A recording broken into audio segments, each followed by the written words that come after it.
नमस्कार दोस्तों, स्वागत है आपका हमारे चैनल पर। अगर आप हमारे चैनल पर नए हैं तो प्लीज़ चैनल को सब्सक्राइब कर लीजिए और अपने दोस्तों को ज़्यादा से ज़्यादा शेयर करिए। 120 शब्द प्रति मिनट। डिक्टेशन शुरू होगी 5 सेकंड बाद।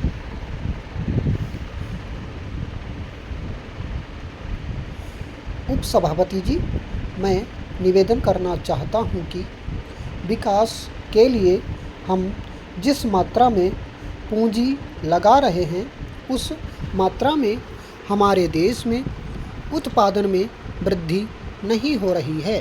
लोगों की क्रय शक्ति बढ़ रही है, लेकिन उसके अनुसार बाजार में माल नहीं आ रहा है। मैं यह भी कहना चाहता हूँ कि इतना कहना ही पर्याप्त नहीं होगा कि मूल्यों को कम करने के लिए उत्पादन बढ़ाना आवश्यक है। यह ऐसी चीज़ है जिसमें किसी को मतभेद नहीं हो सकता है। देखने में यह आता है कि सरकार की नीतियों मूल्यों को बढ़ाने में तो सहायक होती हैं, लेकिन उनसे उत्पादन में वृद्धि नहीं होती है। मैं चाहता हूं कि इस बात पर गंभीरता से विचार किया जाए कि माल को इधर उधर ले जाने में जो किराया देना पड़ता है उसके कारण मूल्यों में वृद्धि होती है। मुझे आश्चर्य है कि वित्त मंत्री ने अपने भाषण में यह तो कहा है कि मूल्य वृद्धि से उन्हें चिंता हो रही है, किंतु मूल्य वृद्धि को रोकने के लिए कौन से कदम उठाए जा रहे हैं, इस संबंध में वित्त मंत्री अपने आप में भी स्पष्ट नहीं हैं। मैं उनके इस कथन से सहमत नहीं हूं कि थोक मूल्यों में करीब 8% की वृद्धि हुई है। साधारण लोगों का जीवन बाजार भाव से चलता है। मुझे आश्चर्य है कि उन्होंने अपने भाषण में एक वाक्य ऐसा कहा है कि जिसका प्रयोग दूसरी जगह भी किया जा सकता है। अपने बजट में वित्त मंत्री ने विदेशी पूंजी को अधिक मात्रा में निमंत्रण देने की बात कही है। आज हमारे देश के आर्थिक विकास की जो स्थिति है उसमें बिना विदेशी पूंजी के हम नहीं चल सकते, लेकिन विदेशी पूंजी बड़ी मात्रा में देश में आए, इसके जो खतरे हैं उनको आंख से ओझल नहीं किया जाना चाहिए। यह बात अभी तक स्पष्ट नहीं हुई है कि हम जो विदेशी पूंजी देश में लाना चाहते हैं वह किन शर्तों पर लाना चाहते हैं। उद्योग धंधों में, कल कारखानों में विदेशी पूंजी का हिस्सा बहुत कम है। यह बात वित्त मंत्री ने कही है। ध्यान देने की बात यह है कि विदेशी पूंजी पर हमारे देश में जो मुनाफा हो रहा है वह अन्य देश की तुलना में काफ़ी है, और यदि विदेशी पूंजी मुनाफे के लिए देश में आना चाहती है तो उसे अभी काफ़ी सुविधाएं दी जा रही हैं। मैं आपके माध्यम से सरकार का ध्यान इस बात की ओर भी दिलाना चाहता हूं कि हमारे देश में धन कुछ ही हाथों में इकट्ठा होता जा रहा है। यह स्थिति ठीक नहीं है। सरकार को गंभीरता के साथ इस समस्या पर विचार करना चाहिए और यह देखना चाहिए कि हमारे देश का धन कुछ ही पूंजीपतियों के हाथों में न जाने पाए। सरकार ने इस संबंध में कुछ कदम उठाए हैं। पूंजी को कुछ ही हाथों में जाने से रोकने के लिए सरकार को प्रयत्न करना चाहिए। सभापति महोदय, मैं सदन का ज़्यादा समय नहीं लूँगा। मैं केवल 2 बातों की ओर वित्त मंत्री और सरकार का ध्यान खींचना चाहता हूँ। आज बिजली के मामले में राजस्थान की हालत बहुत नाजुक है। खास तौर पर पिछले 5-7 दिनों से गाँवों में परेशानी बहुत बढ़ गई है। मैंने देखा कि कई जिलों में पिछले कई दिनों से बिजली नहीं है। नतीजा यह हुआ कि जो फसल बोई गई है उसको पानी नहीं मिल पाया है। वहाँ पहले से ही अकाल की स्थिति है। बिजली ठीक तरह से ना मिलने के कारण किसानों की फसल बर्बाद हो रही है। इसलिए बिजली को और अधिक फैलाने की बात को छोड़कर सरकार उसकी पूर्ति को नियमित करे। उधर से जो माननीय सदस्य बोलते हैं वे बातें करीब करीब वही करते हैं जो हम कर रहे हैं। दोनों में कोई फ़र्क नहीं है। वे भी कहते हैं कि महंगाई है, बेकारी है और हालत ख़राब है।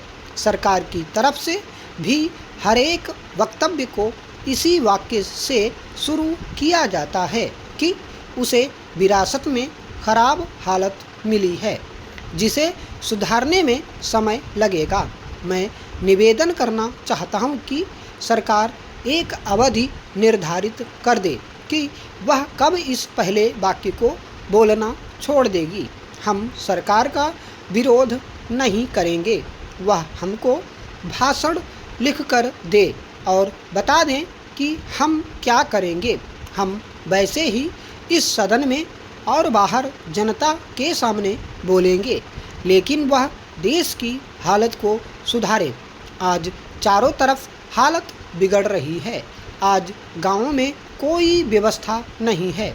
सरकार हम लोगों को कब तक दोष देती रहेगी। अगर हालत ना सुधरी तो ये लोग भी डूबेंगे, हम लोग भी डूबेंगे और लोकतंत्र भी डूबेगा। आज गाँवों में हालत बहुत खतरनाक ढंग से बिगड़ रही है। मैं बड़ी जिम्मेदारी और गंभीरता के साथ यह बात कह रहा हूँ। आखिर सरकार का और हमारा काम एक ही है। कुछ लोग उधर बैठे हैं और हम इधर बैठे हैं, इससे कोई फ़र्क नहीं पड़ता है। हालत सब तरफ से खराब है। बिजली खराब है, कोयला खराब है, तेल नहीं मिल रहा है। किसानों के काम सब तरफ से रुके हुए हैं। गाँव के अंदर इतनी महंगाई बढ़ रही है कि गरीबों के प्राण निकल रहे हैं और आगे यह महंगाई ज़ोर से बढ़ेगी। गेहूं का उत्पादन कम हो गया है, भाव अभी ऊंचे हो रहे हैं, आगे और भी ऊंचे होंगे। आगे आप फिर कहेंगे कि आयात के बिल बढ़ रहे हैं, पेट्रोल और डीजल के दाम बढ़ गए हैं, तो आप मुसीबत में फंस गए हैं। आप मुसीबत में फंसते हैं तो हमें भी खुशी नहीं होती है। इसलिए आप गंभीरता से सोचें। कुछ हमसे सहायता लेना चाहते हैं तो ले, जिस तरह से भी लेना चाहते हैं ले। आप जैसा कहेंगे वैसा ही हम जनता से जाकर बोलेंगे। अंत में मैं निवेदन करना चाहता हूं कि आप राजस्थान के लिए ज़रूर कुछ करें। सभापति महोदय, राष्ट्रपति जी के अभिभाषण पर जो धन्यवाद का प्रस्ताव सदन के सामने प्रस्तुत है उसका समर्थन करने के लिए मैं खड़ा हुआ हूँ। राष्ट्रपति जी का जो अभिभाषण, उनमें देश के लिए नई दिशा का निर्देश देने की कोशिश की गई है। राष्ट्रपति अभिभाषण देश को नई दिशा देने की दिशा में बहुत ही उचित कदम है। पहला है समाज का अत्यंत गरीब वर्ग, जिसे हरिजन और आदिवासी कहते हैं, उसकी आर्थिक दशा सुधारने के लिए पूरी कोशिश की गई है। दूसरा है महंगाई रोकने के लिए ठोस कदम का उठाना। और तीसरा है जनता पार्टी की पैदा की गई स्थितियों को पूर्ण रूप से समाप्त कर शांति स्थापित करना। चौथा है आर्थिक स्थिति को मजबूत करना। पांचवा है किसानों की हालत सुधारने के लिए योजना बनाना। और छठा है नेहरू जी की विदेश नीति का अनुसरण। इन 6 भागों में राष्ट्रपति के अभिभाषण को बांट देंगे तो देखेंगे कि इससे अच्छा दिशा निर्देश दिया ही नहीं जा सकता था। मैं पहली बात की ओर आपका ध्यान आकर्षित करना चाहता हूँ। आज समाज का गरीब वर्ग, जिसे हरिजन और आदिवासी कहते हैं, उसकी आर्थिक स्थिति काफ़ी गिरी हुई है। आज आप उस गांव में जाएं जहां हरिजन और आदिवासी रहते हैं, तो उनकी आर्थिक दशा और उनका रहन सहन देखकर आप यह महसूस करेंगे कि यह तो आदमी के रहने के घर नहीं हैं। स्टॉप।